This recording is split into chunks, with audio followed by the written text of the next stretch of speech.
Hey y'all, I'm back with my October 2024 reading wrap up. Stay tuned. Welcome back to Books with Kimberly. Don't forget to like, comment, share my channel, and subscribe. It has been a minute, but I am back, and I am back to talk about the books that I read in the month of October. I read a total of 21 books. I'm gonna give myself a hand clap for that. I cannot believe I read 21 books in the month of October. It was my birthday month. I got my Kindle baby. I was going crazy reading the ebooks. I had a really good reading month. So between spooky season and my Kindle reads, I created 3 videos. One video talks about all of my Kindle Unlimited reads, and then I have 2 videos that go over the spooky book reviews and the spooky books that I read last month. Between those 3 videos, I've already reviewed, discussed, and rated the majority of the books I read in the month of October. So in this video, I'm going to be going over the 5 books that were not mentioned in one of those videos.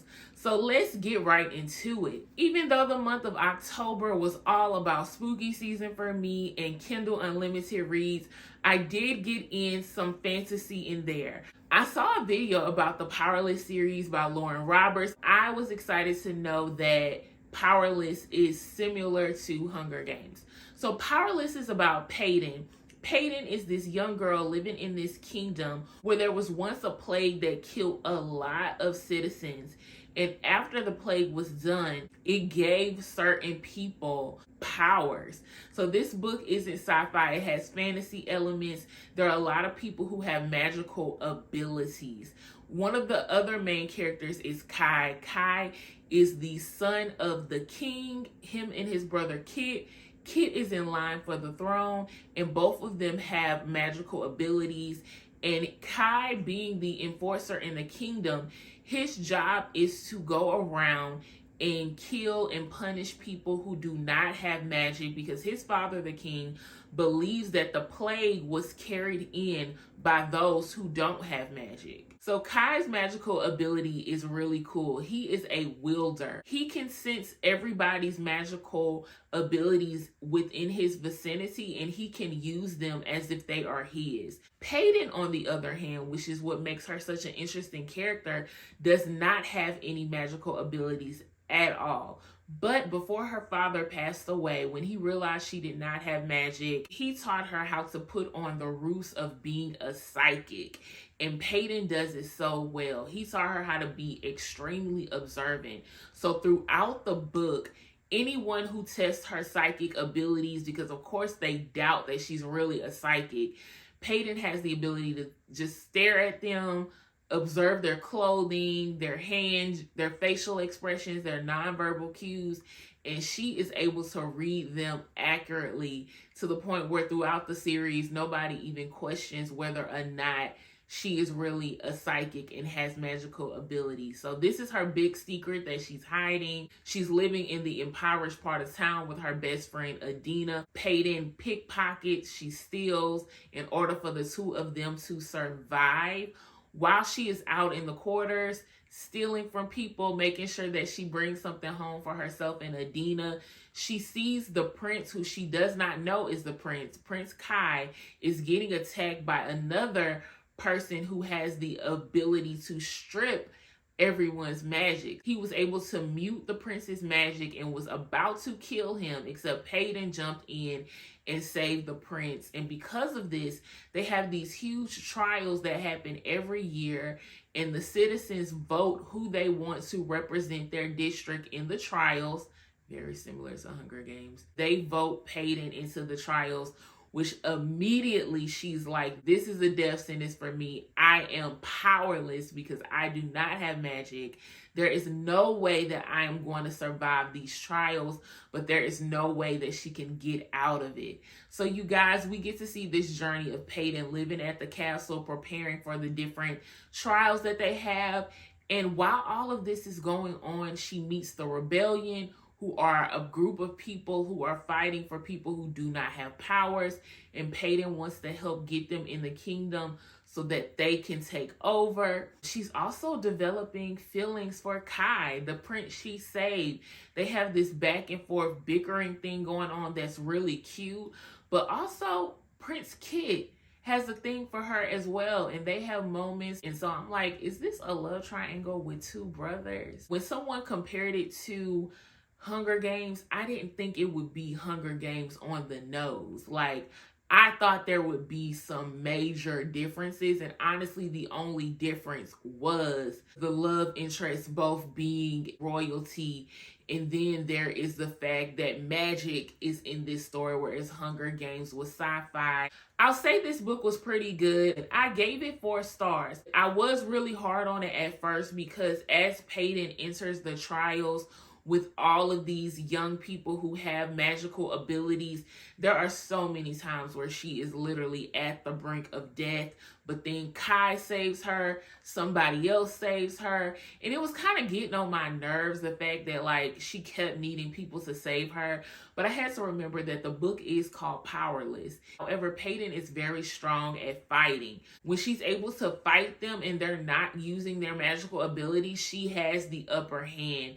And so you do get this very powerful character. The second book in the series is actually a novella short story, and it's called Powerful. It's told from the perspective of Adina.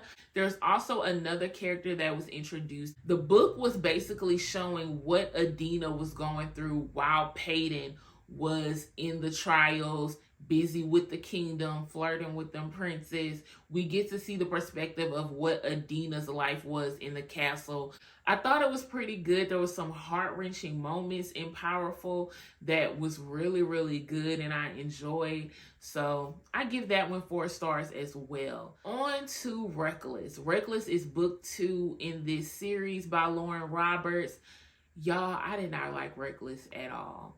Peyton is now the enemy of the 2 princes. Kai has been ordered to go search for Peyton and bring her back. It became really obvious early on that Kai was not gonna kill Peyton, and that is big for me. Like, if y'all gonna be enemies, I want to really feel that hatred. This book gave me romanticy to the point it honestly made me a little sick. We didn't get more of the rebellion. We got glimpses of them. There were characters introduced in the Powerful short story that we didn't get to see come into Reckless that to me was a huge plot hole. And so I really was not feeling Reckless at all. And honestly, I gave this book 2 stars. If you guys watched my previous videos in the month of October, you know that for some reason I was on this like poly relationship kick. We're not gonna get into that, but book number 2 in my October wrap up is The Wives by Tarryn Fisher. So The Wives started off really good. We get introduced to Thursday, who is preparing for her designated night with her husband Seth. We find out that Seth has 2 other wives. She calls them Monday and Tuesday, I believe, because those are their designated days with him. However, he lives in Portland with these wives and spends more time with them while she lives in Seattle. She finds out that Monday is pregnant. This triggers her because she is not able to have children. One night she's going through his pocket. She sees Monday's name on some kind of document from the doctor, and she goes into researching who these women are. And what was crazy was the fact that to begin with, she says that she never met them. She doesn't know their names. She just knows they're Monday and Tuesday. And she kind of focuses on her relationship with Seth. So she goes into this whole thing of trying to uncover who these women are, why Seth chose them, comparing herself to them. She ends up confronting Seth about it. They have a huge blow up, and she ends up in the psych ward. And so when she's in the psych ward, Seth, of course, is there visiting her. And he says that she has schizophrenia or some kind of mental disorder, and that she's making it all up, that he does not have multiple wives. That is where the story went downhill for me. Because I was all in of like what could happen with her finding the wives when she goes to meet them. Is she going to kill them? Like, I was really into this book. And then Seth comes at us and lets us know that she could be lying, that she could have mental health issues and be making all of this up. I don't enjoy reading a book from the main character's perspective when that main character cannot be trusted. I think that's one of those big things in book writing is you want to have a reliable main character, because when the character isn't reliable, you can't trust anything they say. So as the book continues, she was going on this journey of being obsessed with these other two women, and it's like, girl, is he married to them or not? Is he with you or not? And it's like you couldn't trust anything that was happening. And by the time the truth was revealed at the very end, it just was not giving what it needed to give. So I am giving this book 3 stars, but I'm honestly rethinking that. I think I'm actually going to give this 2 stars like I gave Reckless. The last book, however, y'all, gave me everything I needed, and that is Out of Body by Nia Davenport. I wanted another spooky book to wrap up my month, and this one being by a Black author featuring Black characters definitely had me intrigued. Out of Body is about these 2 friends, Megan and LC. They're at a party, they are drinking. LC, she's giving vibes that she's a bad influence on Megan because she convinces Megan to pop a Molly. Later on, Megan wakes up at this house abandoned by LC, no way to get home, doesn't have her purse or her phone, and she feels awkward. And when she shows up to her door without her keys, having to knock on the door, and she immediately starts apologizing to her parents who meet her at the door, she discovers that she is not in her body, but she's in LC's body. Because her parents are like, LC, what are you doing here? Megan is already here. And Megan comes downstairs and is looking at her like, what are you doing here? And so this book is about how LC took over Megan's body, and Megan is trying to reverse this and get back in her body. I'll just say it was a really good book. The stakes were high. I enjoyed every second of it, of just this anticipation, anxiousness of, is Megan gonna get in her body? Why did LC do this? How can this be fixed? Whose body is Megan now in? We don't really think it's LC's body. The book had a very simple plot. There weren't a lot of subplots, but I think that the one plot of Megan trying to get into her body, I think it was a really good, strong one, and I cannot wait to read more from this author. I am giving this book 5 stars. I am definitely proud of myself for reading a total of 21 books in the month of October, but I absolutely doubt that I will get that many books read within November and December. I'm not in a slump, but I will say that I've been distracted from reading lately. We'll see how much I can get read. Thank you all for tuning in and supporting my channel. This is the month of Thanksgiving, of being grateful for everything that you have. And I'm so grateful for this channel and for everybody who has subscribed, liked, comment, viewed my video, talked to me about it, encouraged me about it.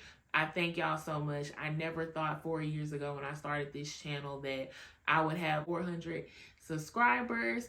I was just blessed to have that first 10, and I was like, I'm gonna rock out with this 10 people who watching. So to be at 400 and to have people commenting and giving me book recommendations and really supporting my channel means a lot to me. So thank y'all for supporting my channel. Thank you for tuning in to a Books with Kimberly video, and happy holidays.